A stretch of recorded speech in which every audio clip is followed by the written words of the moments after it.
Welcome to the Casually Serious Podcast with Bob, the Cannabis Cowboy and KenMan. Today's episode 3 of 4, the music episode.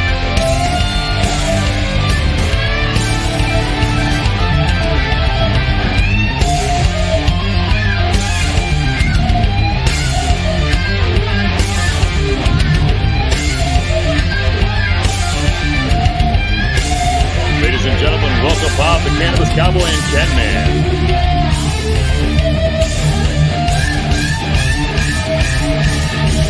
Oh, damn, that shit just goes so hard, doesn't it? Love it, man. Love it. Hey, man, shout out to Dr. Brian Russell for that badass intro track to the Casually Serious Podcast. I'll tell you what, man, I was floored, man. Obviously, we know how much of a badass he is on guitar, but the dude just straight up made like a metal track for us, man. So shout out to our brother for that, man. Thank you so much. Thanks, How you doing, man? I'm doing great tonight, man. How you doing? I'm good, man. I'm relaxed. I got a little bit of better lighting. Hopefully I don't look like a human incarnation of a Smurf tonight. Maybe just a little bit more maroon. But Vampire Bob in the house. So it looks like we've got a few people coming in and hanging out with us right now. Thank you so much, guys, for showing up. Today's episode, it's actually 3 of our 4-part series, and we've covered some of the other politics in sports and the yada, yada, yadas. But now we're kind of getting into the meat of it all. And we're going to speak today about how music is impacted by cannabis and vice versa, if I'm being honest. But Ken's going to take us on a little bit of a trip right now through some decades, and we're going to talk about really how it applies to music, the creative process, pop culture, and even in some cases, making a certain strain popular. So, without further ado, KenMan, just dive in, man. If you have anything you want to say before you go, if not, just jump on in, man. Let's get it going.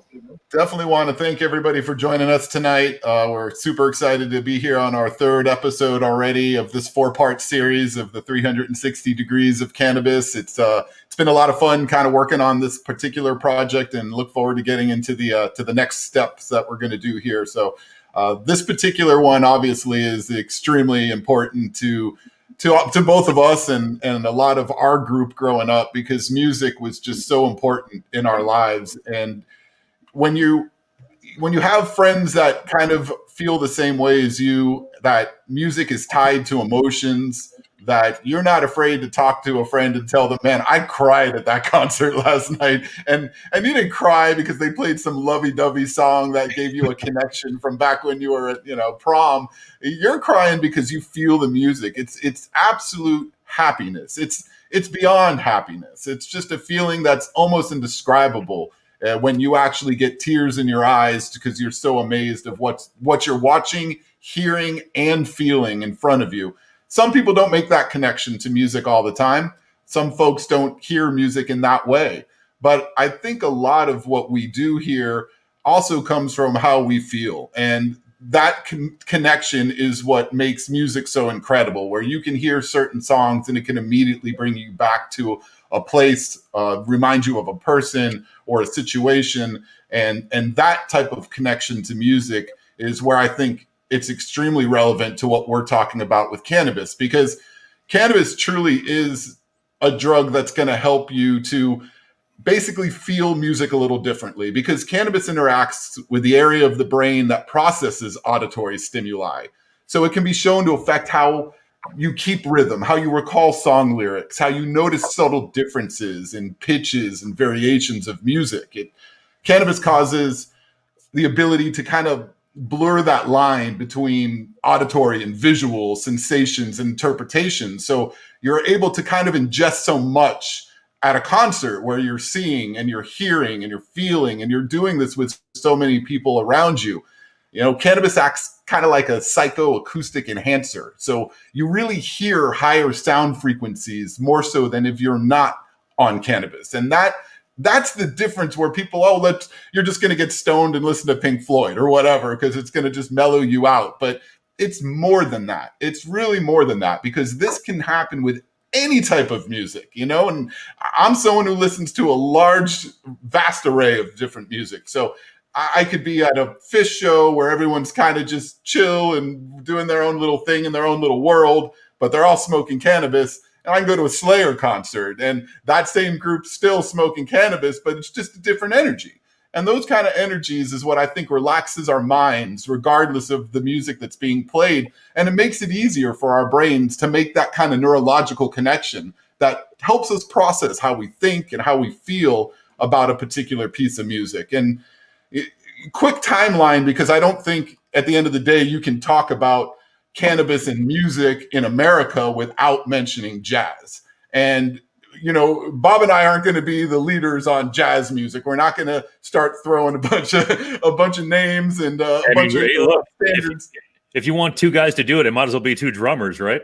Yeah, right. That's true. That is true. But at the same time, that said, ton of respect, obviously, for the music. And it's something that's so innovative that it really kind of goes past some people. And they don't really get it because they don't quite understand what's happening. And that to me is kind of what leads into this quick kind of timeline of how music and cannabis in America were related. Because you take it all the way back to the 1900s, you get into the time where marijuana kind of first worked its way into the United States, mostly through Mexico and the Caribbean islands. So it was landing in a lot of the southern states. To white people, it was a very low-class drug at that time. It was mostly criminals and minorities. It was not something that was associated with white people in general. So that was more regulated to the smaller minority crowd. So when cannabis found its way to New Orleans in particular, that's really where the birth of jazz occurred. And these were musicians that were generally just kind of playing and stretching time and rhythm. They were fitting more beats per second into their music than what the sheet music read. So where any formally trained musician could look at sheet music and can play sheet music and play the notes that they see, it was different with these guys because they were trying to still play that music, but they were fitting so much more in between beat one and beat two. And they were being encouraged by the other players in the groups to do that and to improvise and to really get out there and see what you can do with the music and see how you can jazz it up, which is essentially where that came from. And that word came from that brought us something that America invented. This is the birthplace of jazz in the United States, which in turn brought us into the 40s, the 50s. It brought us into the era of the beatniks. It brought us into the era of songwriters that kind of blurred poetry with music, like Bob Dylan, where he used imagery and sound and distorted that. And he did that, from his own words, after experimenting with cannabis. It was cannabis that brought him to the realization that you could blur those lines. And of course, having watched what happened with jazz music, he just saw this and was able to incorporate this so much more. And it doesn't just lie with Dylan. There's so much more. But just to give a prominent example, and Dylan ultimately was the one who introduced cannabis to the Beatles in the 60s in New York. So that whole movement of that pop sound that was coming out of Britain from bands like the Beatles, you really see, for those of you that know Beatles music and catalogs of their music, you see where that transformation started to take place when they started more experimenting with time and sound and stretching that perception to kind of get away from the standard of what was always music and just making it more about how the individual felt and how the individual wanted to play that music. That's actually when I started liking the Beatles. That portion of their catalog from the beginning, that Sgt. Pepper shit, I get it. The Love We Do stuff, I do not connect with. But exactly. I totally jump on board with it, man. Absolutely. So, I mean, and obviously from that era, the 50s into the 60s, obviously we know kind of rolls into some jam bands. You started getting in the late 60s and mid 60s, Grateful Dead,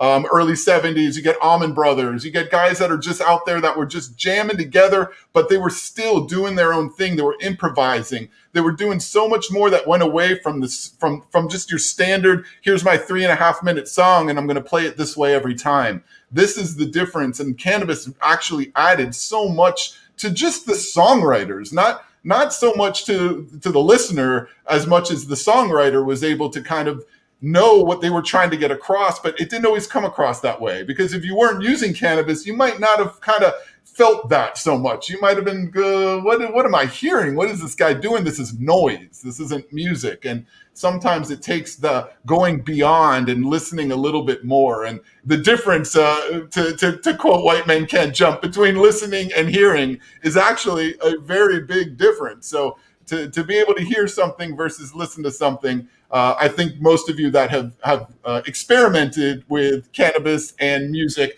I remember being a young person experimenting with cannabis and Pink Floyd. I'm sure I'm on a long list of people that what the hell I was saying, hey man, this is it. This is where I want to be, stoned in my room with the lights off, black lights on, and Dark Side playing. Yeah, there's definitely a good place and great memories attached to gigantic headphones. Really, really bad press, stinky press bud from somewhere in Kendall, Florida, and just kind of sitting back on possibly a 1980s waterbed or whatever your bed might be, and just waterbed the music. You know what I mean? It's been such a long time since that happened, man. So right. I mean, right. And how much further are we talking, really, with that timeline? Well, I mean, so of course that brought us through the 60s into the 70s with this music. And now by this time, everybody knows what cannabis is. You've got the 60s movement. You got the Vietnam movement. You've got so much happening where cannabis is becoming more, not just so much prominent within the mainstream, but it's also becomes a political issue. Obviously, Nixon was adamantly against marijuana at the time. He thought it was the single worst thing that was tearing apart families. He actually even had a commission put together when he was in office to study the effects of cannabis. The commission, his own commission, came back stating, there's nothing harmful here and it should be decriminalized. He basically tore that up. It supposedly never saw the light of the day until after his administration, and he went full on the war on drugs, which of course was compounded by Reagan, as we know, into the 80s. And that's kind of politically where cannabis was at. But as its effect on music, I still feel like that had so much to do in the beginning with what it did with jazz, with what it did with the beatniks and with the poetry writers in the 60s, and how it affected bands like Pink Floyd, Beatles, and bands that kind of just changed the way that they kind of saw and played music as well. And all of that played into the music of today. And as you got into where, okay, marijuana is becoming more accepted, but it's still a bit of a stigma when mentioned in songs or if it's going to be talked about one way or the other. So bands started to, do it more and more to the point where it got more comfortable and it wasn't a stigma anymore. And if somebody lit up on stage, and they're going to jail, which happened plenty, Jim Morrison right here in Miami, those kind of things weren't happening anymore. But it took those things to happen to those guys in the beginning for those trailblazers essentially to not only conform people's look in the mainstream about cannabis, but also to see how it actually did affect what the music is like today. Because most all of today's music has some effects or ranges from or jazz music, early rock music, and today's hip hop and rap just is continuing that. Maybe not even today's 80s and 90s hip hop and rap and into today is still continuing that. And we see it more even in some new music that I am not very familiar with. And I'm glad that you say that because right at the time when we were putting together the promo for this show, I really wanted to make sure that we sort of stopped at the beginning of the turn of the millennium, because if I'm being honest, I really don't know if my musical taste evolved much further than that. There are some bands now that I can speak about that I dig that are pretty cool, but I don't feel the way I felt for them. And I really you start figuring out as you get older what the older people were like when you were younger, how you started saying, how is it, why is it always in my day and in my day and stuff like that. And when it comes to music, you have to really do that, and right. Taken from where you were coming from, ending in the 80s. I'll push forward a little bit to the 90s where there was a big shift in terms of the, I don't want to say speaking about cannabis, but the acceptability of cannabis within musical content. And I mean outright cannabis content. And for that, I'm just going to speak about Cypress Hill for a little bit. When Cypress Hill sort of came on the scene, there was already a big sort of mixture of different kinds of hip hop coming in and out, gangster rap. You've got your knowledge rap. You've got, sort of like your breakbeat rap and all kinds of different kinds of stuff. And, when they were kind of coming in and wanted to make a mark they really leaned on the fact that they were heavily influenced by cannabis, and the cannabis that they smoked was, like you were saying, they were listening to old jazz music, and because you can hear a lot of the samples and DJ Muggs samples and stuff like that. They're all about that jazz and that stuff that you were just speaking on, and they found really creative ways to incorporate it, sort of a la Hank Shockley and Public Enemy with the like that sort of high pitched stuff that I was just talking about that earlier. That high pitched noise pushes you away from the beat and into the lyrical content. And Chuck D knew that when he's talking about mind programming in some of the early Public Enemy albums. That's why you hear all those noises, because he wanted you to focus on what he was saying, not the music, not the beats. And Cypress Hill was sort of kind of pushing that forward, but at the same time, they were really pushing the cannabis music and really, I can definitely say it. And one of their lines is, up until the summer of 91, wasn't no motherfuckers talking about smoking blunts, because that's kind of exactly the truth, man. Right around 91, when they came out, Cypress Hill blew up. Philly blunts they just had to be so happy for Cypress Hill coming along, because there were just some street cigars, nasty, like Garcia Vega, just 7-Eleven blunts, but they were just so prevalent, and it was just so seeped in that culture that it came along with all of it. So I remember buying a Philly blunt. I bought a lot of their products. You know what I mean? It was kind of crazy. I never smoked a cigar in my life.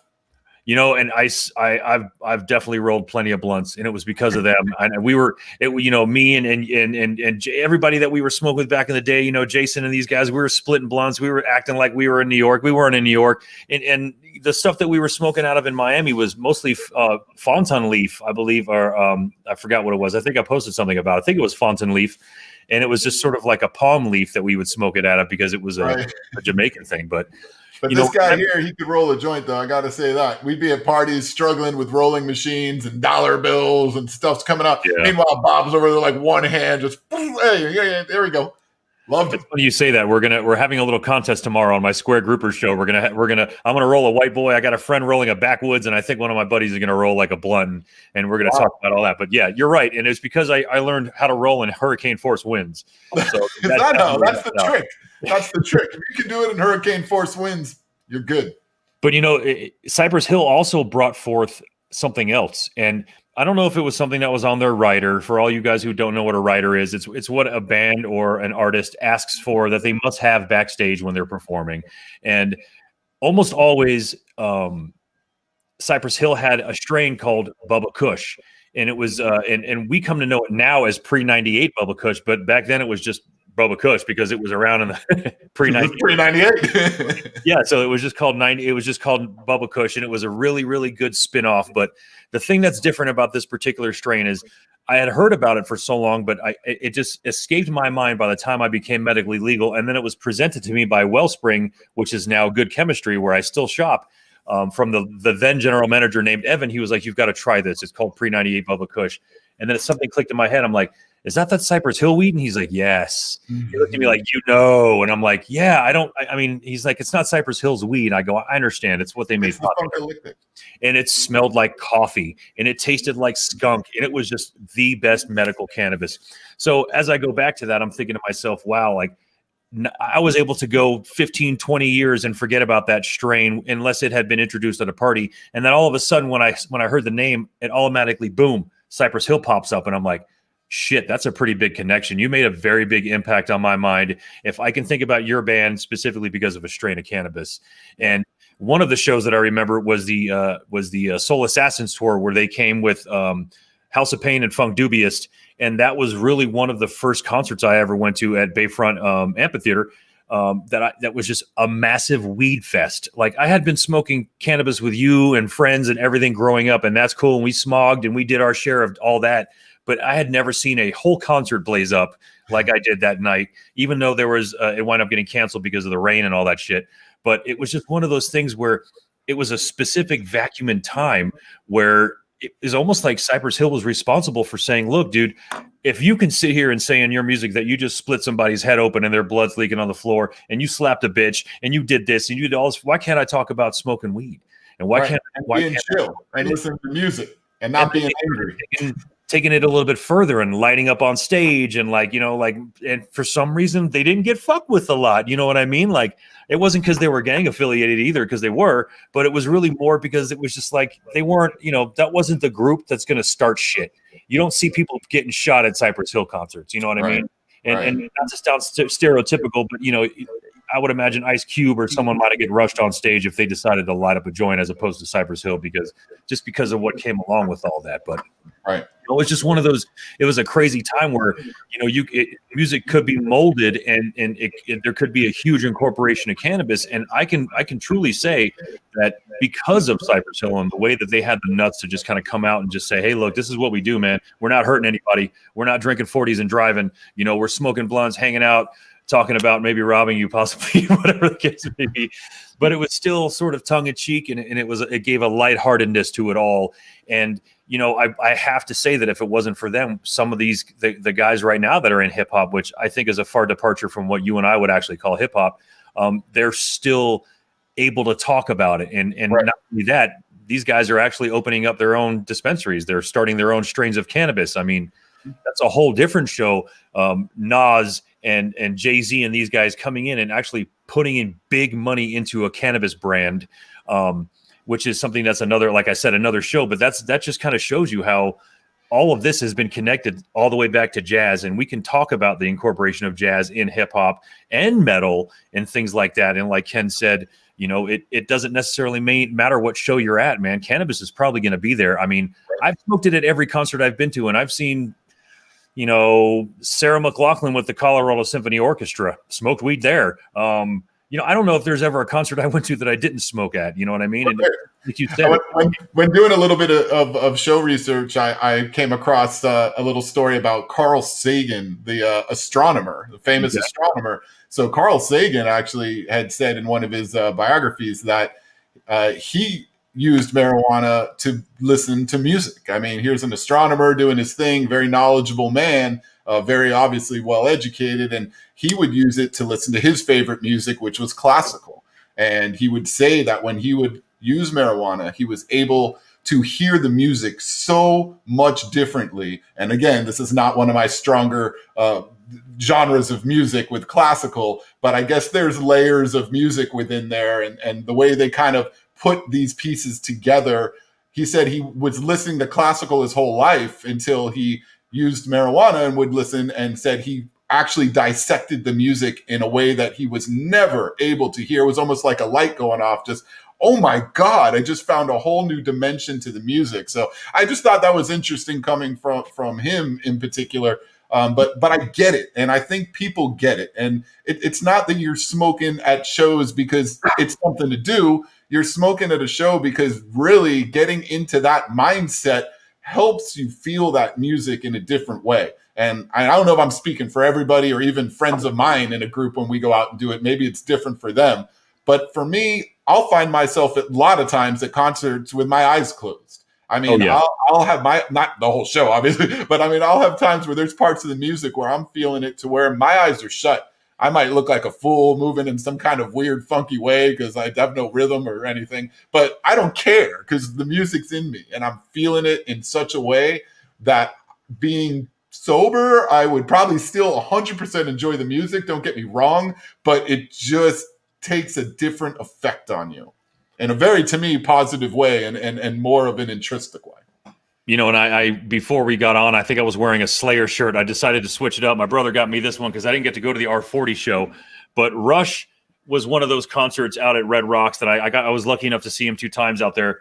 That exactly like that, where I remember, taking a couple hits, passing it to my bro, and just kind of like, I think it might have been during one of the last shows where Vital Signs, I think, is when they did moving pictures front to back. And Vital Signs is one of my favorite cuts of theirs. It's just really low key and very like keyboardy and very odd. But I just remember closing my eyes, and those are the times that I'm thinking about where like I had to open my eyes because if not, I would have just started crying. Because it's just one of those, like you can't think that when you're a kid listening to this stuff in your headphones that at one point they'll be in front of you and you actually are at a concert. Because I can speak for a lot of people by saying I grew up opening, the open folds of Kiss concerts and going, damn, I want to see that kind of concert. I just assumed every concert was like that, like, and it wasn't. Fire and blood, and this is great.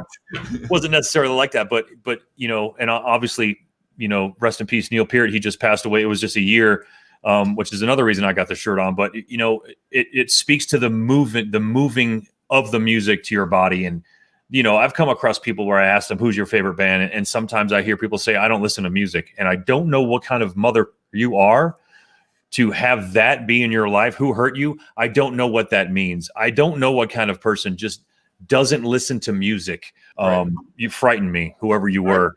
Right. You frightened and it could have been the way they were brought up too. I mean, I know with my daughter, there's music constantly. We have music when we eat dinner every night. I mean, that's more just because I don't like listening to myself or other people eat, but still, there's music in our house constantly. Yes. I have music, whole home system. So music is on always. My daughter's singing, humming, all different types of stuff all the time. And I feel like I was brought up the same way. My father was a big classic rock guy. I had tons of different records at the time. I would have my little, play game, record player, the little jokey one for kids. But I'm putting, Elvis on there and Black Sabbath and Pink Floyd. I don't know why Elvis was in that mix, but it was. He liked Elvis. But a lot of it was. So you almost had to have Elvis record. Black Dog 45, and I mean, I jammed that all the time. And there was just doing that and remembering that as a young person was great. And my first show I ever saw was Three Dog Night in America at a free concert at Metro Zoo that my parents brought me to.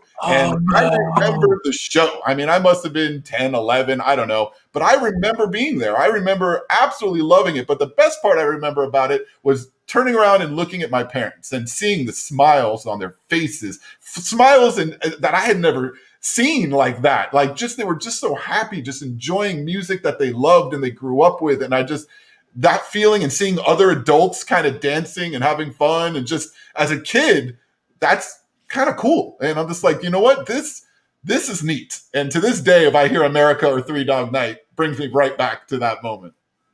Yeah, America is one of my favorite bands, man. And shout out to Mr. Felkowski at Kendall Lakes Elementary for making sure Horse with No Name was one of our preferred songs that we had to play. I can sing it right now if you like. You won't like. Yeah, man, that was some good stuff. So you know what? Let's go ahead and get to our sponsor real quick, and then we can go ahead and get to our gallery and see where the show takes us. So all right. Let's see exactly what we've got going on here, ladies and gentlemen. Let's cue it on up. How many folks out there miss live music? With all the craziness that happened in 2020, the future of live music and concerts is anything but certain. But when they do return, you better be prepared. Resin Grill Respirators has released the first COVID protective face mask with a built-in hash oil cartridge capability. They began with a COVID-certified N95 filtered face mask and added their patented and discreet Stealth Stone oil cartridge technology that includes a built-in, bendable 510 thread oil cartridge battery. Simply attach your favorite oil or wax refill to the built-in battery before wearing, and when worn, you can breathe unfiltered air through the mask while puffing on your favorite cannabis oil and concentrates. The Stealth Stone technology not only purifies the air when you breathe in, but it also freshens the air when you breathe out, so cannabis smoke is virtually undetectable in almost any setting. Choose from citrus, lavender, pine, and strawberry-scented puff pads that cover the smoke with the chosen scent upon breathing out. Gone are the days when you had to cover your face when lighting a joint at a concert, or having to worry about your friends huddling around you to obscure others' line of sight to you when sparking that obvious glass piece at a show. Resin Grill Respirators Can-A-Concert Face Mask is revolutionizing the concert experience. Get baked, not busted. So listen, when I talk to the guys that sent them to, yo, hey, you're puffing on the air, buddy. We're on the clock here. Sorry. When I was approached about this, I was actually blown away, man, because I probably had about 5 or 6 different cartridges already that my brother gives me because he winds up getting samples from his dispensary. And I was like, all right, cool. If you say this is what it is, then, shoot one my way and let me try it. And obviously I did. And I was blown away. I was blown away. Like, I actually went through the whole thing. I ripped through it. But I can't believe that somebody didn't think about this already. Absolutely. Said the same thing when I saw it. This has got to be the coolest product of the early 2021. I mean, absolutely coolest product I've seen so far. Yeah, I was a little uncertain about how, because the mask was, and I don't have it anymore, but And the mask sort of came to a point, and I was wondering how you were going to actually get something in to screw that in there and actually hold it. But like I said, it's this little rubber thing, so it's actually just a bendable battery, and all you need the battery for is to actually light what it is that you're igniting, which is that oil piece, and it worked like a charm. And every time you blow out, it didn't blow out smoke. It almost stopped the smoke from coming out, and it blew out all of the at the time. I think it was strawberry I was using, and it just sort of like a strawberry vapor came out, and I was like, holy shit. So man, I don't know. Resin Grow Respirators, thank you so much for hooking us up with that. We'll probably do a video maybe in the coming weeks of us kind of showing how it works and stuff like that, because we didn't get a chance to demo it tonight. But, those guys were badass. And obviously anybody who's going to be involved in cannabis is probably going to be hitting us up for some sort of a commercial spot. So thanks so much to Resin Grow Respirators and their Can of Concert face mask. Great product. So, we've got a few people hanging out here right now. And, as you folks may or may not know, we don't really go to the comments section until after we've talked about what we talked about. So we kind of glazed over some things. I'm just going to go run back and see who showed up tonight. We don't really have a buttload of people on here, but I really think a lot of the folks that are coming out here are really watch us kind of after the fact. And so it doesn't necessarily matter whether you're live or whether you watch us later. As long as you watch us, we're cool with that. So we got Jesus here. Musing of cannabis is my mojo, man. Yes, sir. And that's exactly what we're talking about. I think, Ken, you spoke a little bit on that earlier, where I think if I didn't have the ability to use too many words to describe what music was for me, I would be able to just say time machine. Because really, music is just one of those things that, like, if I hear it, you can almost smell where you were. You can almost see where you were. And I'm someone with a really good fucking memory, and I can get there, and it's probably why I'm so I don't know what the word I'm looking for, but I'm always able to recall the past simply because I have such great memories of it, and also probably because, like you said, you and I were very, very big music people, and it tends to sort of bookmark pieces in parts of my life where like I can say, this is pre-Slipknot, and this is, definitely pre-AC/DC. I wasn't listening to AC/DC at that time. It's just one of those weird things where you can kind of bookmark your life on it. Right. Bobby McLean, what's up? What's good, Bob and KenMan? What's going on, Bobby? Sparkle. Sounds like cannabis helped create, new types of music, I guess. Absolutely, it did. I mean, there was.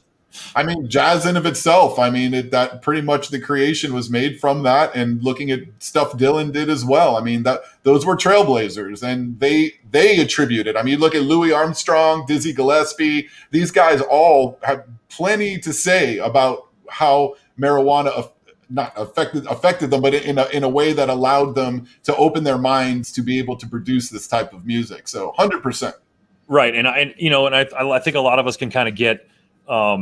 When we're talking about the 60s, maybe not so much the 70s, but definitely the 60s, a lot of LSD was involved in it. But then again, the LSD was almost synonymous with, psychedelic rock, which, I suppose there's probably a few bands that you can drop in there that you wouldn't, like Dave Clark 5. Maybe they're fucking psychedelic to some people, but they're definitely not to me.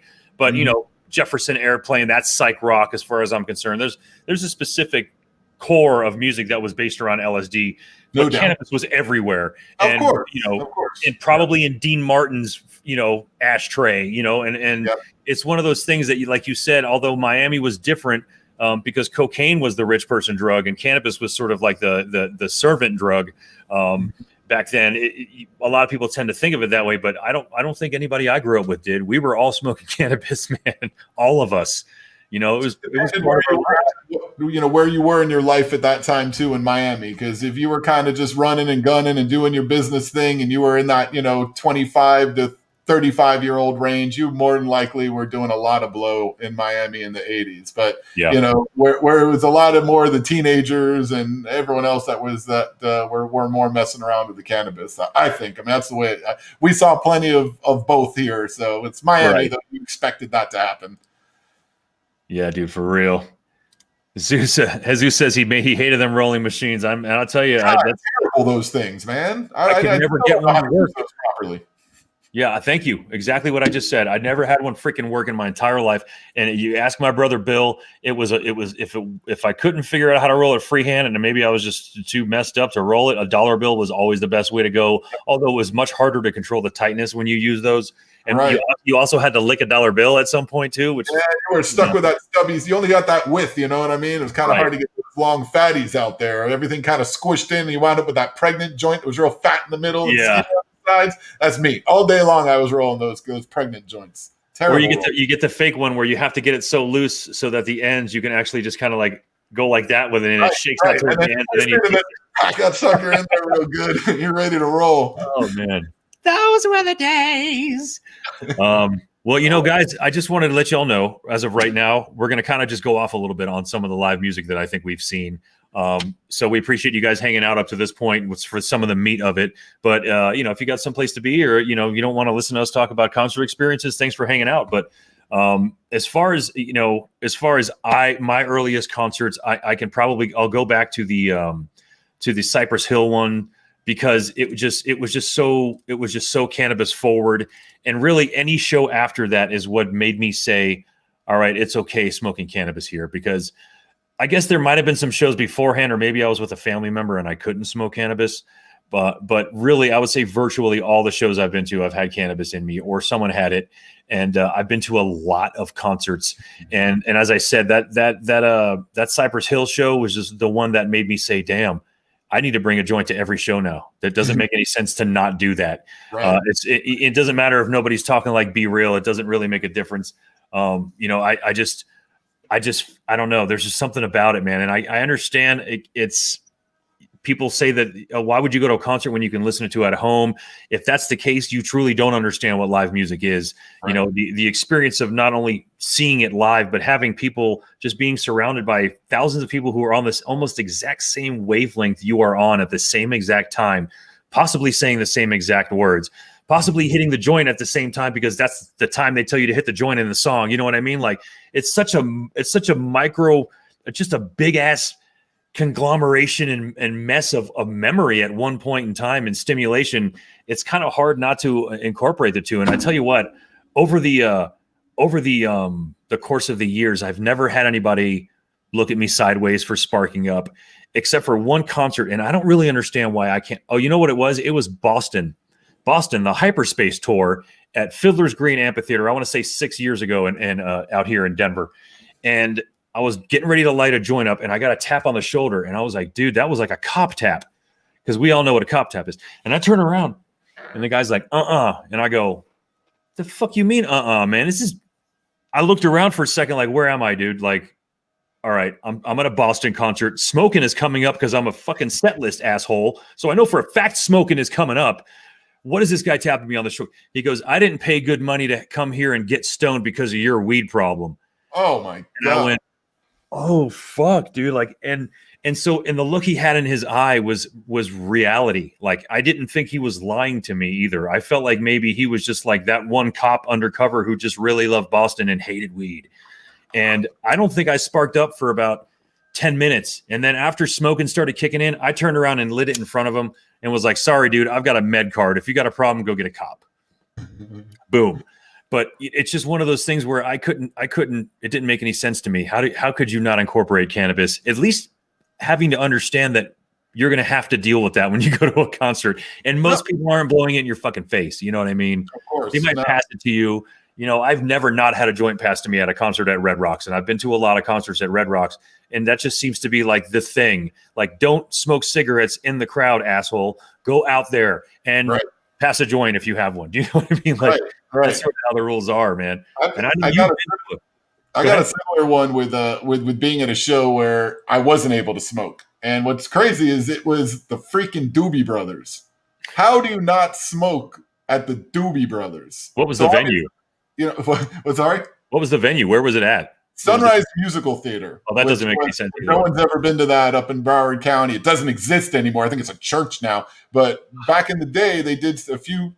I saw a few shows there, and I'd smoked in there plenty. It's in an area of Broward County where it's mostly older folk, so you've got a lot of that going on. So you got all these ushers that are generally older. So we're getting in there, me and my buddy, and we pop our joint out. We're getting ready to light up, but we kind of peek around. We're like, all right, we don't smell it.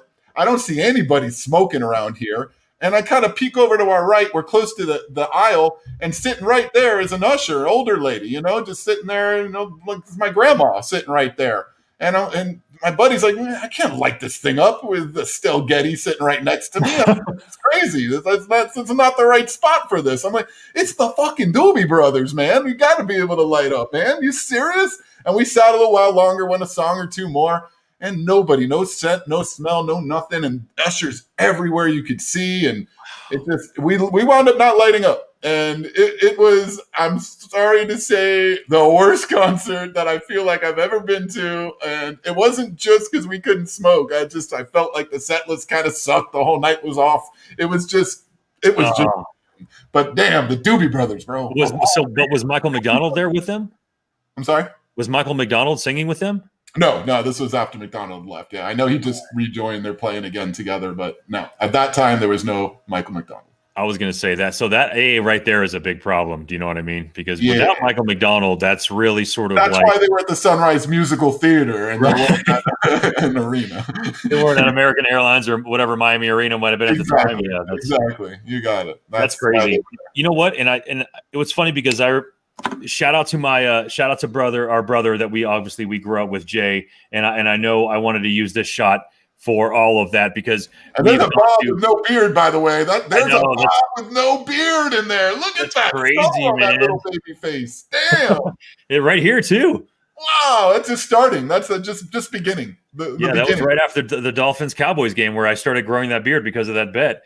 Wow. But it just became synonymous with everything. And I remember kind of, I think up until this point, Jay goes with me to almost every concert I go to.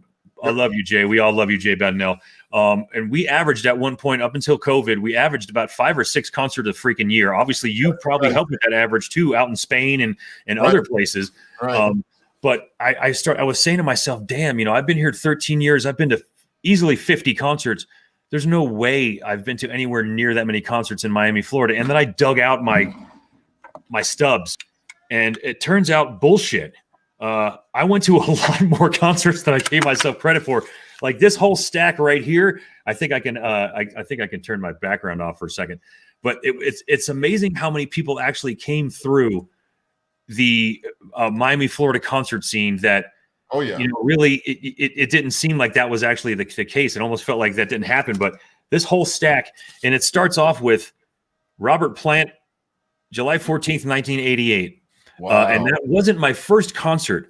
And so I'm going to ask you, as I go through Slayer, Fleetwood Mac, Beastie Boys, Tesla, Ozzy, U2, dude, Kiss, everything.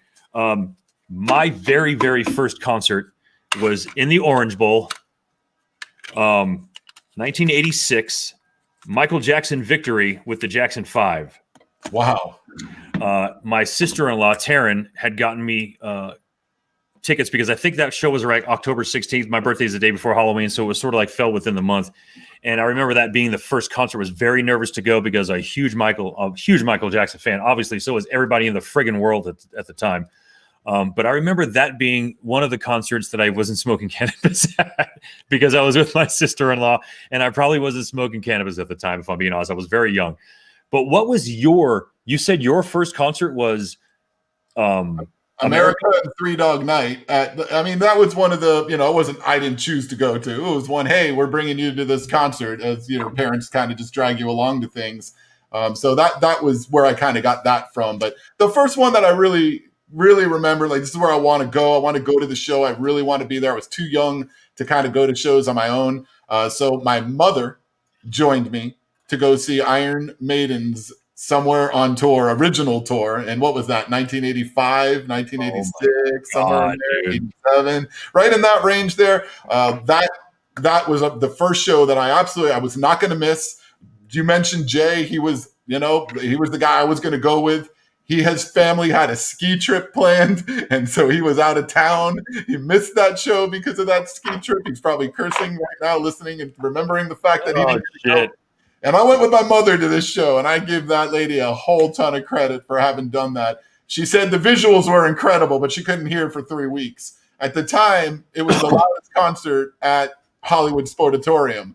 Just a decibel wise. It was wow. That show is at the Snortatorium, dude. right, Holy at the Sportatorium. And I think AC/DC wound up playing the last concert there that they just literally blew the roof off the thing decibel wise. So they beat out the Maiden concert for sound, but she was impressed by the visuals. I don't know if you remember that tour. They had a pretty badass stage, and the set list was ridiculous for someone who was a fairly new Iron Maiden fan at that time. For me, yeah, I had actually the most important music right there in front of you. Iron Maiden at the time and got laughed at a lot, but at the end of the day, that show turned me into a diehard Maiden fan, which is why to this day, we literally travel wherever they go. Our vacations are based on where Iron Maiden is. We've seen them now in Madrid. We've seen them in Geneva. It's, all over the States. And it's fun. It's so much fun to be able to, especially experience it in other countries with other folks that are out there just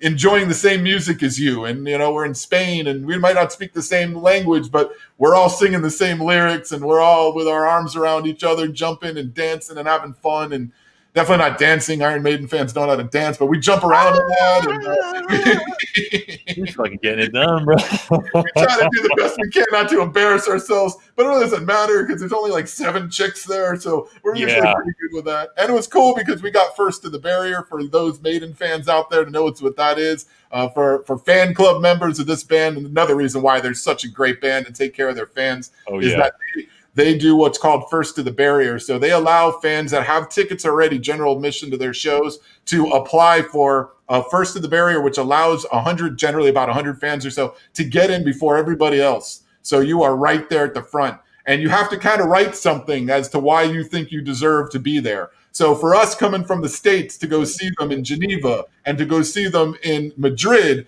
won every time. And they don't tell you until 24 to 48 hours before the actual show. So here we are in Europe, and we're just kind of getting there and getting our bearings. And I get a text, scream my head off, and run into Jay. I was like, "We're in! Oh my God, we got first to the barrier!" And for 2 shows, for both the Geneva shows and the Madrid show, we were pressed right up against the front. Couldn't have been any closer.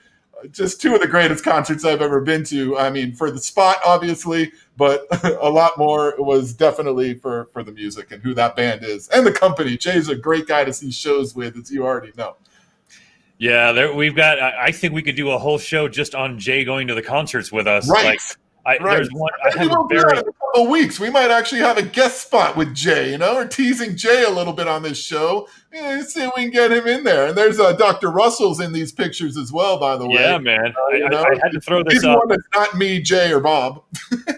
I had to throw these up, obviously, because as I'm looking at this, I'm saying, we've got up here 2012, 2014, 2016, and because of Jay Bennell, we have all the awesome shirts, and we managed to somehow they're all his. And actually, didn't he give them to us? I think after this 2016 show, he's like, just take them, so the next time we go, we all wear them, because I have the Killers one in my room for sure. So yes, I think he gave them to us. One. Yep. But that picture right there is really sort of like, and it was important for me to put that together because it wasn't really about the fact that we went to Maiden, although it really was. It was the fact that, all the history that we have together as neighbors, friends growing up, first listening to those bands on vinyl, and then obviously being able to be at a point in our lives where we can go see these bands together again and again and again, and which is pretty crazy. When you see the correlation of groups of people that kind of band together like that to do things like this, it kind of blends a little bit, because cannabis has that as well, where it's a group thing. It's something that it's social. It's something that, if you're smoking and someone's smoking, and of course COVID's changing a lot of this, but generally it's something that becomes a social thing. Music is the same way. I mean, when you get people that are like-minded and we like the same kind of music and you have those same kind of feelings when you hear this music, when you kind of go together with a group of people to shows like that, it feels so much better. You're experiencing this, number one, for yourself in front of what you're watching, the visual, the audio, but then from there to know that you're with your best buddies, man. You can just turn around and give them a high five and throw your arm around them and start jumping up and down together and just singing at the top of your lungs as loud and terrible as you can. But it doesn't matter because there's 50,000 other people doing the same thing all around you. And it's just an incredible feeling. And it is a sense of camaraderie, both within the cannabis world and also within music. And to kind of blend those two together, it's as far as people that say, okay, hey, what do you like to do with your free time? What do you like to do for fun? That would be my description, to be with people I care about, to listen to music that really moves me, and to just feel like you're just a part of something with a group of people that kind of are like-minded. And I believe I attach that, especially this kind of memory where we're talking about decades and decades of knowing each other. It is that time travel thing. It's that feeling you get when it's like you can be at Jay's room with the big giant bottle cap that I couldn't apparently never flick and listen and be listening to that music and go back to those times but look at each other and be like, damn, we're older now. This is fucking crazy. Like, that it's really the reason why I continue to go to concerts. And I understand now, and I'm not going to lie, it's really me sort of going and purchasing a section of my memory and going to try and find a way to grab that memory and hold on to it for a period of time and experience the past for a little bit. And maybe it's worth money, maybe it's not. The most money I've ever spent for one ticket was $300 for the Misfits. I did that a couple years ago, but it was all the original members with Dave Lombardo drumming. Are you fucking kidding me? I'm going to that. You know what I mean? That's what makes it so subjective. But, it's just that feeling of being able to capture something from the past. And I know a lot of the shows I've been to are we all have a lot of different kinds of music that we listen to, because in Miami, we were influenced by a lot of shit. Right. There's a specific kind of music that I know you've gone to see in concert that has a big culture attached to it. So why don't you speak on that? Yeah, most definitely. I mean, when I got into college, I went away up to USF in Tampa, and in just kind of being up there and starting to meet new people, kind of got away from my group of friends. I went up there by myself, didn't know anybody. So just started meeting people, went up there with, at least 2 ounces of Miami Bud. So I'd be okay for a little while till I found what I needed. That in of itself obviously helped me meet some people. So in doing that, I ran across a couple of girls who were obviously quite cute. Not obvious, I shouldn't say that. They were cute. But beyond that, the only reason I was there, that was the main reason I was there. But I would go to their apartment because I was living in a dorm. So they were across the way in an apartment, which was much cooler than the dorm. So we'd go hang out over there to smoke. I always had to be careful in the dorm. You can't piss everybody off. So we would go to their place and smoke. They were big Fish heads. They were listening to Fish as Fish was just not, let's say, coming out. I mean, they're a few years in, but they really weren't mainstream at all. And this was the early 90s. So we started to get into that type of music. I started getting into the Dead, which they were into a little bit as well. And right around that time, Fish started touring. And, you know how Fish toured. Fish would tour, city to city to city to city, because they had literally people would follow them. So their tours were set up to where it would be easy for their groups of people to follow them as they went from show to show. What was neat about the Fish shows that I thought was different than many rock shows I've been to in the past was just the intensity level of the crowds prior to the show starting. You would go out into the parking lots. Everybody was out in the parking lots. This is something, you'd get out of your car, maybe you'd hang out, you drink or smoke a little bit, and you walk in the show. This was not that. People were setting everything up. You could buy food and drinks. You could get any kind of drug or alcohol you wanted.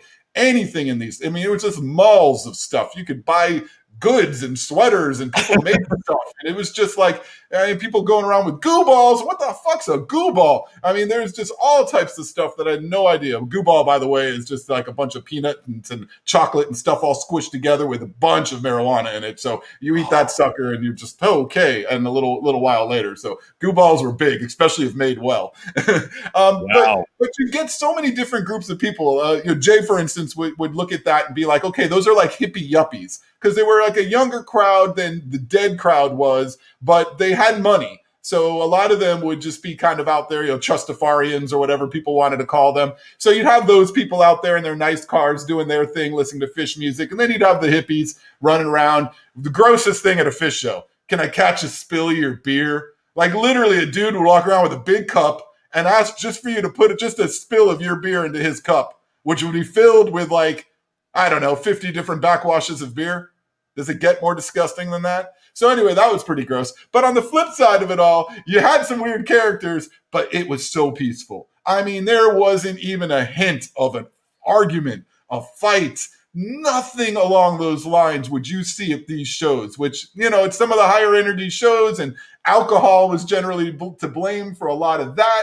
You would see a little bit more aggression. It just didn't exist. It just doesn't exist at these shows. You've got guys walking around with garbage bags, cleaning stuff up. You've never seen a place be so clean afterwards. They did their millennial show out in Big Cypress. It was the largest millennial show actually in the world. There was no show bigger than what Phish did in Big Cypress, which was basically in the Everglades of Florida and they played all night. So they played a couple of days, and then on New Year's, they went on at about 10 o'clock at night, and they played until the sun came up. It was absolutely ridiculous. So as far as a festival, I mean, that was insane. This was the kind of band that I was interested in now. They would play 4 nights in a row at Madison Square Garden for their New Year's sets. And for 4 nights of music, you'd never hear the same song twice. You could go on tour with this band, and you could go weeks and not hear the same song twice. Their catalog was ridiculous. They would improvise like crazy. And if you want to talk about a jam band that would take so much from their music and other people's music,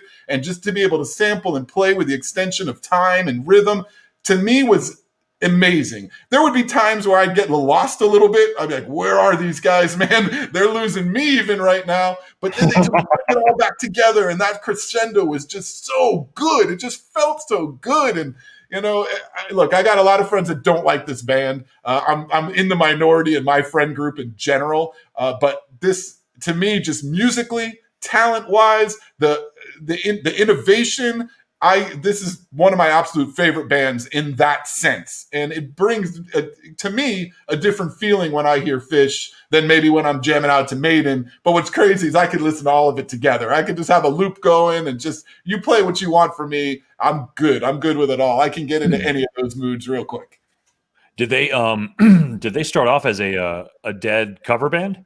No, actually, Phish did not. They were. I've heard a lot of people say that's not true, and I don't really know. It's not. They obviously had influences in the sense of being a jam band, but Phish actually broke up for a while in the late '90s, early 2000s, because after Jerry died from Grateful Dead, there was a lot of Deadheads that started to come over to the Phish side of things, not for the music, but for the community. And they wanted to start touring because that's what they did with the Dead. And they literally made their lives off of this. When the Dead wasn't touring, they would be hanging out, Haight-Ashbury, all those things back in the day. That's what these people would do. And they would make their wares to sell on the road, or their food, or their whatever they were going to do. They would gear up, and that's where they'd make their money. So that group kind of came over and followed the Phish heads around. And really, Phish fans didn't like them. Those were the guys essentially that were catching spills of beers and being the kind of the dredge of the groups. And Phish heads didn't like it. The band will never admit that that's why they broke up. To this day, they said it was just musical differences at the time. They did their own thing for a little bit and did get back together. But to me, 100%, their motive was to lose that group. Wow. Yep. That's pretty intense, man. Yep. And it worked. Specifically losing a target audience on purpose. Yep. No, it really was. And I don't think they were trying necessarily to brush anybody off. But at the same time, if you had 50, I don't know, giving you a number, if you had 50,000 people showing up to a venue that held 35,000 people, I mean, at the end of the day, you got a bunch of people that have no intention of going to the show. I mean, unless someone was going to give them a free ticket, they weren't spending money on the band. They weren't buying merchandise. They weren't doing any of that. So really for the band, I get it. I understand it. And if their fans were the ones not wanting to deal with it, the band was great. I saw the bassist for Phish on a couple of occasions just riding his bike through the parking lots before the show. And this is how the band was. They'd come out in costume sometime. They would just try to look like, they just wanted to check the crowd out, but not get mobbed. So they'd kind of do something like that. The bassist was a little more unassuming kind of guy. So not everybody was like, oh man, there's Mike Gordon. Not everybody knew who he was, but we had a couple of chances to actually sit and talk with him for a little while. The band is just super cool. They love their fans. They do all of this for their fans. And the music, just the musicians individually, and even people who don't like it, friends of mine tell me, hey, man, they are good musicians. They just don't like it when it's all together because it does get very loose. It does jump around a lot. And yes, you might listen to 37 minutes of one song. Yeah, that is my opinion. And I think at some point, I went because of, shout out to Brian Parsons. Because of Brian Parsons, if it wasn't for him sort of hammering the dead into my head, I believe that was probably like in the early 90s, late 80s, early 90s, cruising around College Park Inn in his Civic. He would, be like, I would be putting on Alice in Chains Wood, and he's like, all right, dude, how about this bouncing around the room, dude? And I'm like, all right, like, I'll listen to that, dude. And fucking Please Her with a Tweezer or whatever. So there's a lot of stuff. That was the 52-minute song. I saw them in Minnesota, Mud Island Amphitheater. I'm sorry, Minnesota. What am I talking about? Mud Island Amphitheater in Tennessee, right in the middle of the Mississippi River. This venue, badass, by the way. If you ever had a chance, amphitheater called Mud Island Amphitheater in Memphis. And we saw Fish at this show, and a bunch of my buddies were just wasted that day. So I was going to be the sober guy. So in this show, they played a 52-minute song, and it was Tweezer that you just mentioned. So that is no longer one of my favorite songs from Fish. I don't ever want to hear it again. How in the fuck do you play for 52 minutes the same damn song? That to me is way too much. So even that band, who I do love, can sometimes take it a little too far. They must have been on something really, really good that night. Or they're just like, you know what, man, who cares? Roll with it. And I think that's really sort of the freedom of, if you have the ability to have a musical act where you can do that and then be accepted at the same time, I don't believe there's really anything greater, because you find that most artists are artists in the fact that they want someone to understand their art, appreciate their art, love their art in some way. And normally you can't do that in the encapsulation of like a 2.5 minute single that you're trying to sell and, appease record labels, which obviously is sort of falling by the wayside now at this point. But to be able to be a band that's like, I can take that song and stretch to 52 minutes and someone's still going to wait 4 days to come live to see it.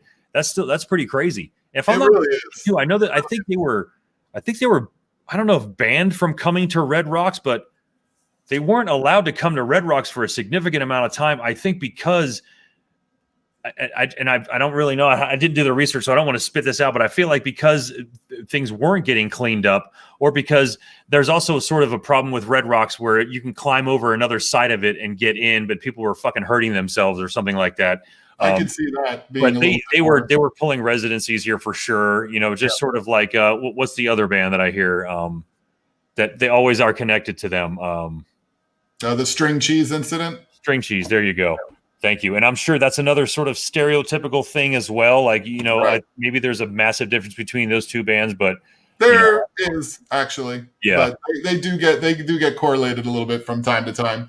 I think sorry. No, I just think, as like you were saying, there's very, very few bands that even existed at that time that people followed from city to city to city to city. Right. You know what I mean? Like that's why. But that's because they're not playing the same songs over and over. Most bands get a set list and that's it. I mean, those times we saw those Iron Maiden shows I mentioned over and over again, Jay and I seen the same show like 5 times. That Legacy of the Beast show, we've seen that show like 5 times. The same exact show. I mean, even the banter. The only thing that was different is in Geneva, he spoke in French. So which was pretty cool, actually. He came out speaking in French. He's like, okay, I'm going to speak French today. I mean, in Switzerland, a lot of people speak French, so that worked. Obviously, for us gringos, we had no idea what the fuck he was saying. So we got to the Spain show. So on the same tour, we saw the Spain show towards the end of our trip. And we're like, oh, great, he's going to speak Spanish now. And again, we're not going to know what the fuck he's saying. So Bruce comes out, and he says hi to everybody, everything. He goes, so my Spanish really sucks, so I'm going to speak English tonight. I was like, yes, we're going to understand him. But Bruce. Speaker, by the way, Bruce Dickinson, who knows how to speak French fluently, and just such a smart, just great dude, What a great guy with a great fucking band and still a great voice, man. I was going to make a mention a little earlier before I forget this thought. that, I did see Grateful Dead, and I saw the Grateful Dead because of those two girls that I met in Tampa. They wanted to go up to RFK in DC to see Dead. Sting was opening 2 nights in a row, Sting and Dead. I'm a huge Sting fan, so I was like, already I'm on board with this. Going up there to that show really opened my eyes to something crazy. I mean, just to see that the size, I mean, at RFK, it was the old RFK. I mean, humongous parking lot, huge areas of just people everywhere. The drum circle, which was under an overpass, so it had the echo in there, was intense. I mean, absolutely intense drum circles. That feeling, that vibe was so cool. It was like nothing I've ever felt, not even at a Fish show. It was times 20 at the Dead show. It was just intense. The sights, the sounds, the smells, just all of it just put together, something that it's right there in my head. I can always put myself there. And even walking in, I had lost my friends. I was with those girls. I had lost everybody. And I just walked into my own. I didn't want to miss Sting. They were saying they didn't care too much. I was like, fuck that. I'm going in. I'm seeing Sting. And getting in there was not maybe half full for Sting. People were into it. I was into it. I loved it. And then, lights went down. I kind of tried to find my friends, couldn't find my friends. They came on. Dead came on. First time I've ever seen them. Lights went down. Immediately, you just feel the vibe. As soon as the lights go down, everybody's in this new kind of just intense mode at the stage, thinking about what's going to be played next, because they don't play they play a loose set too. You have no idea what's coming up. And the very first song the Dead play is Ico. Something at least I know, something I can look at, like, hey, I know this song, but it scared the fuck out of me. I ain't gonna lie. I've never been in a concert where I got scared. I was scared, like just the looks in everyone's faces, and they were all dancing, and their eyes were closed, and they were spinning, and everybody happy, but just way out there. I mean, even for me, a college kid at the time, I was like, these people are fucked up, man. Everywhere I look, I don't even know if I fit in at this place. So I think I watched like half the show from that spot and kind of found a much quieter area of the arena. The next night went a little better for me. But the whole point of that was that I got to see Grateful Dead. And I got to see Jerry Garcia before he passed. And that was the last tour, actually. It ended with a Tampa show that I saw as well on that same show, that same tour. So and Black Crowes opened for them, another one of my favorite bands. So that was really cool. But just to be able to have been there to see Jerry live and to see what that band does live. Of course, they've never done it in that manner since Jerry's passed. Similar to Led Zeppelin, but being able to see that I thought was really cool. I never got to see the Doors before Jim Morrison died, or Bob Marley live, or Jimi Hendrix, and so many musicians that I have a great affinity for and a great respect for that I wish I could have seen live. And it tells you how much that means, seeing live music to recorded music, for the fact that you wish you could see certain people, or you're jealous that other people got to see certain people live. That goes somewhere with this. And especially as musicians we grew up with are getting older, and a lot of them are trying to get out there and play a little more. I encourage people, go see these people. Absolutely support them in what they're trying to do. Some of them don't sound exactly the same anymore, but at the end of the day, this is the music that we kind of came up with. And these are musicians that are just still trying to put the music out there. Live music's being replaced everywhere by DJs and tracks, and we just don't get live music anymore. The last trip for me to New Orleans was incredibly eye-opening, because just door to door to door, there was a live band in every single bar you tried to walk into. And here in Miami, it's fewer and far between. And anytime there is live music, I want to support it, no matter what it is. If you're playing an instrument, I'm impressed already. I don't care if you're playing Christian rock or Spanish rock or something I don't understand. You're playing an instrument, you already got a leg up on anyone else for me that can just do it with a machine. What the hell? The sound is real simple, B. It says back it up. I went long. Oh. Holy shit, producer. I mean, we're talking about getting rough here, dude. You could have just said, given me a signal or something. Fuck. Really, real quick, what I wanted to ask real quick before we left, and because I have a few of these, we talk about the shows that we've been blessed enough to go to. Is there a band that you wish you had been able to see, that you had the opportunity to, but passed up and no longer have the ability to see them? I don't know if it's an ability thing, but I will say Ozzy. I've had tickets 3 different times to see Ozzy Osbourne, and he's canceled the shows, whether it was an Ozfest that was canceled or a couple of his most recent tour I had tickets for that was canceled again. So I'm not a huge like diehard Ozzy fan. I have a ton of respect for him. Obviously, Bark of the Moon, Ultimate Sin, a couple of my favorite albums ever. So he's a badass in my eyes, and I would love to have had the opportunity. I'm say have had because I don't know if he's ever going to make it out on tour again. But if he does, I definitely would like to try to see Ozzy live. I would go with that one. I'd say Jakey Lee's guitar solo on Bark of the Moon is my all-time favorite guitar solo of all time ever, forever, no matter what. I'm talking about the solo and the outro at the end. It's one of the greatest pieces of work I've ever heard in my life. All respect to Randy Rhoads as well. And that's and respect to Ozzy for having literally at a time where he wasn't the best musician on the stage, both when Lee and when Rhoads were there. Those were the better musicians. Those were the guys that really made that band. I'm not taking anything from Ozzy. Obviously, great songwriter, good singer, but those guitarists, I mean, you couldn't have found better at the time. My favorite Ozzy lineup is the Speak of the Devil with Tommy Aldridge. Aldridge is one of my favorite drummers of all fucking time. And that live version of The Wizard is one of my all-time favorite versions of that song, just because of how busy Tommy Aldridge stays in the background, just fucking going crazy on top of what was already laid over.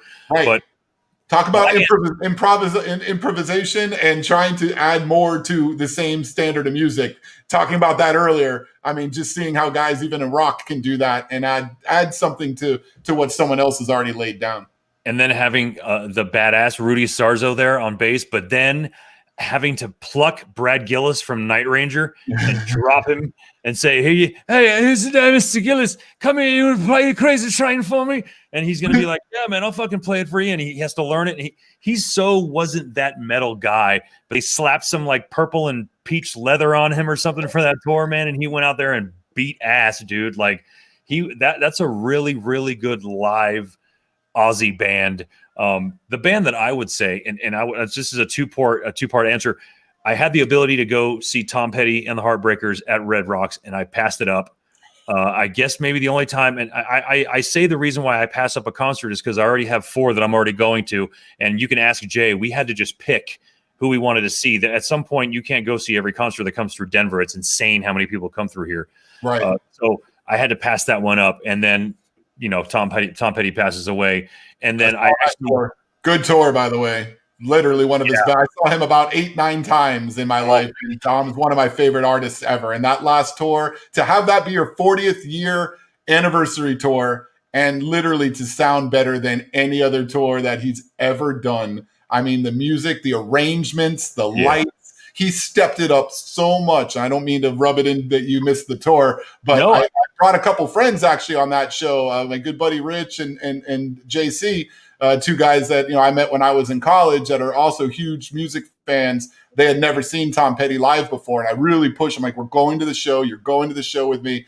And man, did they love it, appreciate it, and obviously even more so after Tom passed. And just not to be able to hear him again is. That man had 10, 15 more years of concerts left in him with his style of music and his voice and that range that just where he's kind of stayed in his place all the time with his music and his sound. Oh man, what a musician and what a loss, man. What a loss. His catalog is fucking staggering, dude. Like ridiculous. You think that you are going to run out of songs that by Tom Petty, dude. You realize there's like 45 more that you can listen to, and he could probably one of those guys where he does like a 3-day show and does not play the same song twice. He would be able to pull that off. The other concert I actually had tickets to was Soundgarden's recent reunion, and then Chris Cornell had committed suicide. So that was although that was out of my power, I still find that to feel like it falls on the high regret list for me, along with passing up that Tom Petty show, man.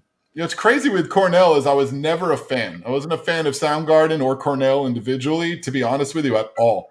And for whatever reason, after he passed, I started listening a little bit harder and really, really realized that I think I missed the boat on that one, man. That dude has got an incredible voice, an incredible range.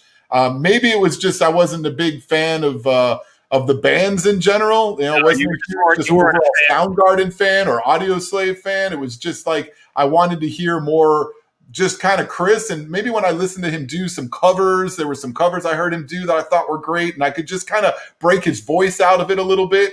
Man, seriously, that's another great talent, and that's a shame to lose. But I never got to see him live, and I think I have a lot more respect for him now than I did when he was alive. I'll tell you what, man, and I've said this to a lot of people. I've gotten shit for it, but for me, it goes Dio and Chris Cornell. Wow. And I understand. I understand Rob Halford, and I understand we're talking about a lot of great people that came before. I'm just talking about range. Not only the range, but the ability to not only – because before him, nobody could scream and you could feel an emotion. It was more of a scream for an effect, but you could always feel the pain in Cornell's voice. And even if it was some weird tunes here, even like Birth Ritual and shit like that, like I can go back and I always loved his voice. I didn't always love Soundgarden, like you said, but to me, it was more because of the fans, I think. I punched it in with a lot of other sort of like things that Seattle rock. Yeah, but I did like Nirvana too. There's a lot of bands I like, but Alice is the best thing to come out of the Seattle movement from my eyes. Oh, no doubt. Bar none. I can't hear Chris Cornell's version of that Guns N' Roses song. Oh God, I heard that recently. I can't hear it. It kills me. It's fucking daggers in my heart, dude. Like it's amazing how he takes that song and makes it like so legit. You know what I mean? Yep. But anyway, we are running super long. You know what? I don't even apologize. Fuck it. No. We told you guys this was going to happen. This is a music episode about cannabis. Did you guys expect a pamphlet? I'm sweating though. Getting so excited. Yeah, for real, man. And yes, man, I miss live music. As you started the show out today talking about that. God, do I miss live music. And you can imagine the bands missing, not being out there too and being, to be able to do something like this and get out in front of a crowd and do the thing you love the most and not be able to do that right now has got to really suck. I can't wait to get back out on the music scene for sure, if it ever happens. Well, listen, I want to thank everybody that came and hang out, especially the folks that stayed this damn long. DC Pharrell Oat, Sparkles, as always. Thank you so much, one of our graphic producers. And hey, Andrew, thank you so much, man. I love this show. That's my buddy Mark, man. We go back a long time. Andrew. Man. Andrew's a shit, man. I appreciate it. So anyway, man, we hope you enjoyed our little chat, man. We tried to put the beef of the information at the beginning of it, and then we went a little freestyle at the end, and that's just something we're going to do every now and then. So stay tuned for us next week. I think we did come up with sort of a rock solid theme for the fourth and final one, right? What was it that we landed on, Ken? I think we're going to go with cannabism. Wow, look at that. Cannabism, man. There we go. Cannabis and tourism. Holy shit, I just made a word. So that sounded more cannibalistic, though, so I don't know if we're going to go that way. So cannabis and tourism. So we're going to try to talk a little bit both domestically and internationally and kind of how the legalization within the states has kind of changed what cannabis tourism always was. Yeah, I can't promise you how long this is going to run either, but I know that we'll be able to talk a lot about it. I'll probably be taking the domestic portion, and KenMan will be talking about the international portion. But there's a lot to cover, some negative and some positive. So it's we're definitely trying to not make this show be all rosy over here. We're trying to stay as real as possible, and there's some things we'll definitely cover take the good and the bad of everything. I mean, that's really what we're trying to look at. I mean, it's music and cannabis today, so there's really no bad. So everything's good today. This is why this show is so much fun to talk about, and we could just go on forever about it. But it's been a great topic. And look, the 4-part series that we're doing wraps up next week, so that's going to kind of put a little bow on our 360 degrees of cannabis. And then we're going to work into our next series, going to come out the week after next. And you'll just have to stay tuned next week to see where we're going next. No doubt. Ken, is there anything you want to say before we take off, man? Just thanks again for everybody for your support for the show. We've had a lot of fun doing it. It's going to get better. I promise you guys it will. We're working hard every week to try to bring you something different and something new and something you guys can enjoy, whether it's just listen to a couple of either old friends talk that you know, or if you don't, we just we want to invite you into what we do and make sure that you guys are a part of this too. All right, ladies and gentlemen, thanks for hanging out, and we'll see you next week for the Casually Serious podcast. Have a good night.